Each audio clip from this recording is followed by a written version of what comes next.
The first time I saw the motel, it appeared like a mirage against the rippling heat of the desert highway.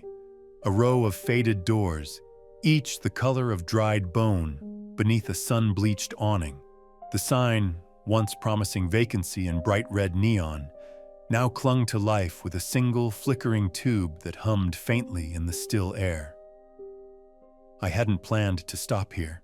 My map said there was a town another 40 miles down the road, but the temperature gauge in my car was edging into the red, and the notion of 40 more miles under the molten sky felt like a dare I wasn't ready to take. So I pulled in, dust curling behind me, and parked in the shade of a crooked palm that seemed to grow out of the asphalt itself. The place felt unoccupied, but not abandoned. The difference is subtle. You can feel it in the way the air holds itself, like a room you've just stepped into where someone else has recently left.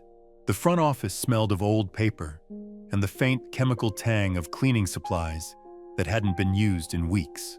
There was a bell on the counter, the kind with a round silver dome, but when I pressed it, no one came. I was about to leave when I heard a voice, soft, almost conversational, murmuring behind the door to the back room. The words were indistinct, as though someone were speaking through a wall. I leaned closer, listening. It sounded like more than one voice, overlapping slightly, like an old radio tuned imperfectly to a distant station.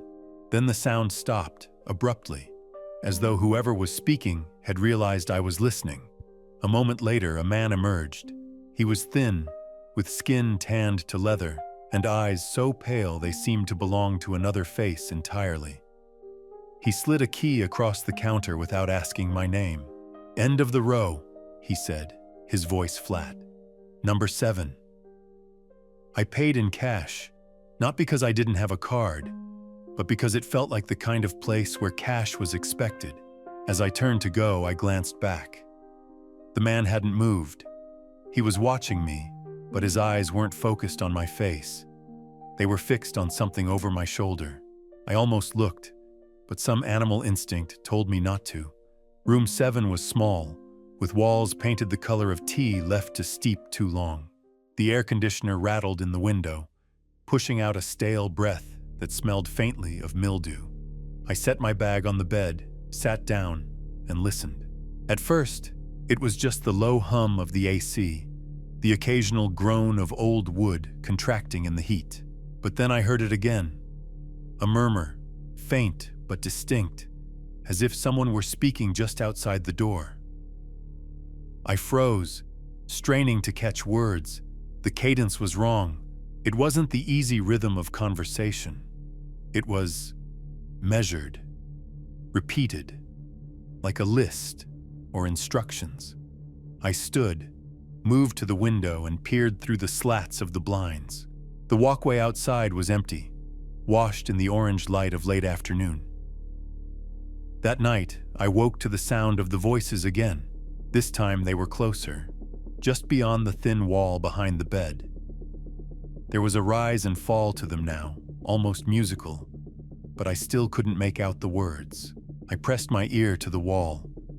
The wallpaper was rough against my cheek, and through it, I felt a faint vibration, as if something on the other side were tapping in time with the voices. My chest tightened with a feeling I couldn't name. Not fear exactly, but a growing certainty that the voices weren't meant for me to hear. I went to the front office in the morning. The man was there, sitting behind the counter, as if he hadn't moved since I'd arrived. I asked him if anyone was staying in the room next to mine. He stared at me for a long moment, then shook his head. "No one's in 8, he said, as though reciting something he'd been told to say. "Hasn't been for years." His tone made it clear the conversation was over. Back in my room, I sat on the bed and tried to make sense of it.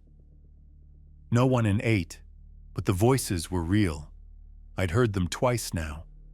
I thought of packing up, driving the 40 miles to the next town, leaving whatever this was behind.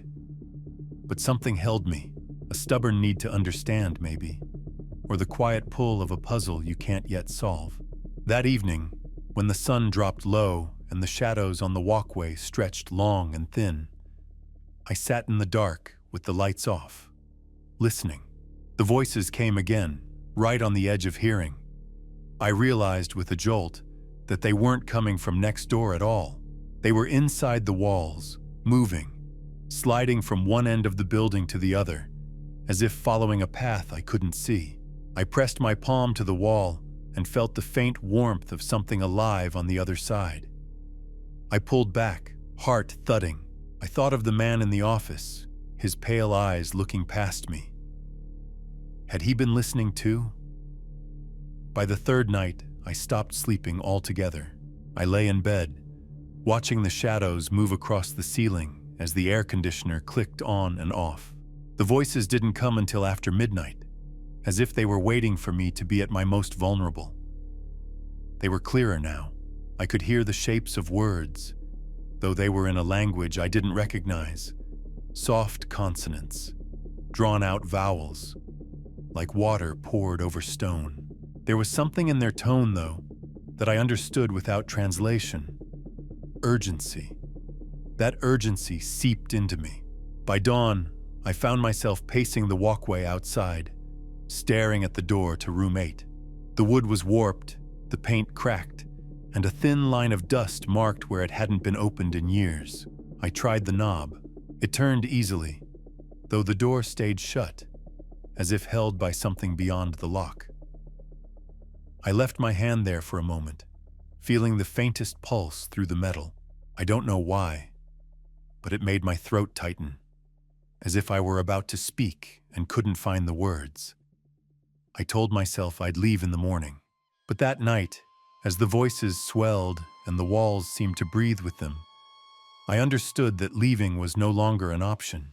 They weren't just in the walls, they were in me now, threading their way into the spaces between my thoughts. And part of me, an unsteady, trembling part, wanted to hear what they were trying so hard to say. I stopped pretending to myself that I was only listening out of curiosity. By the fourth night, I was sitting upright in bed before the voices even began, waiting for that subtle shift in the air, the way the heat seemed to recede and the silence grew taut, like something about to break. They never started suddenly. There was always a faint pressure first, like standing on a shore and feeling the tide pull back before a wave. Then, softly, the words began, low, deliberate, layered over one another. The sound had texture, as if the air itself was thick with it. I didn't need to understand the language anymore. The rhythm spoke for itself. It was the kind of cadence you associate with people leaning close, telling secrets they can't quite bear to keep. I began to notice changes in myself. In the daylight, I would drift off mid-thought, catching myself repeating phrases I'd never heard before. I would forget where I'd set things down, my keys, my notebook, only to find them in strange places, as though I'd been moving without deciding to. I told myself it was exhaustion, but deep down, I knew it was something else.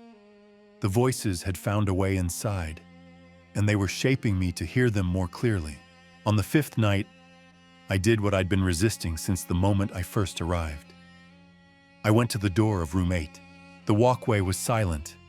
The desert beyond it a vast, dark ocean broken only by the pale ribs of the moonlit mountains. The air smelled faintly of ozone, sharp and clean, as if a storm were forming just out of sight. I touched the door again. This time the pulse through the metal was stronger, in rhythm with my own heartbeat. Without fully deciding to, I leaned forward until my ear rested against the wood. The voices were there, closer, fuller, as though I'd stepped into the very room where they spoke. I realized with a chill that they weren't behind the door at all.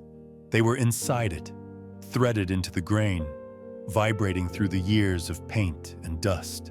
I whispered a question I didn't know I was going to ask until I heard it leave my mouth. "What do you want?" The answer didn't come in words. It came as a feeling, A sudden flood of images, impressions, sensations that were not mine.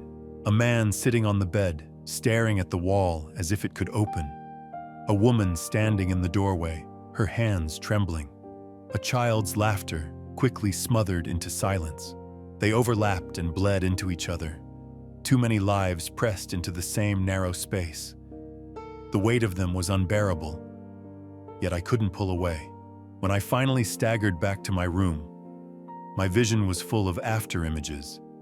Every time I blinked, I saw doorways, some open, some closed, stretching into darkness.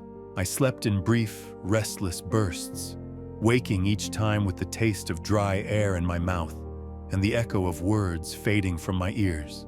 In the morning, the man at the front desk watched me with something like pity. "They only come to the ones who'll listen," he said quietly, as if he'd broken some unspoken rule.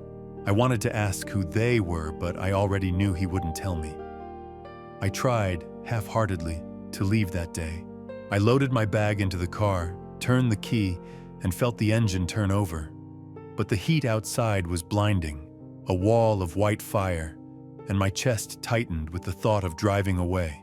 I told myself I'd wait until sunset.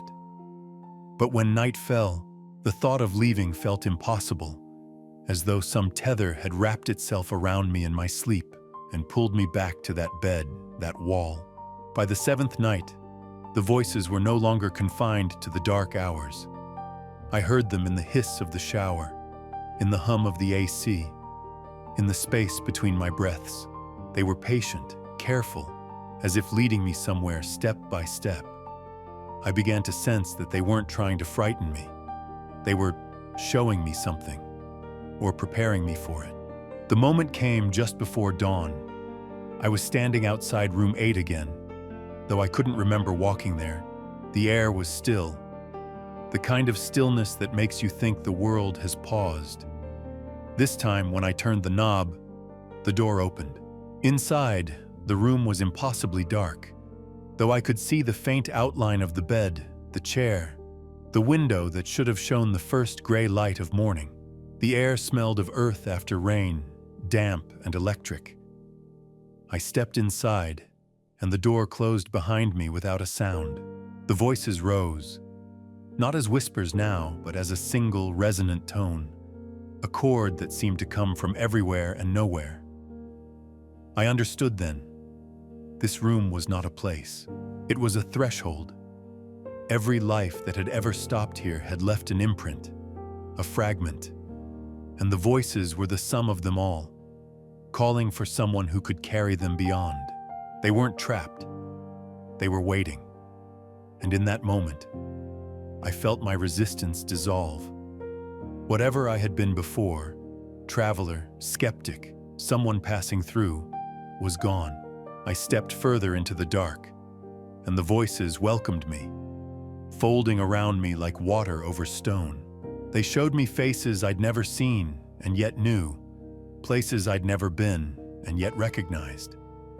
I felt the weight of them settle into me, not as a burden but as a purpose. When the door opened again, I was back in the walkway, the first light of morning touching the horizon. The motel looked the same as it had when I'd arrived, but I knew it wasn't. Or maybe it was me who wasn't. I checked out without a word, the man at the desk meeting my gaze for the first time. His eyes were no longer pale. They were dark, heavy with understanding. As I drove away, the desert stretched endlessly ahead. The engine hummed, the tires whispered over the asphalt, and beneath it all, I could still hear them. Not behind me, not in the walls, but within me now, patient and certain. They had found a place to stay.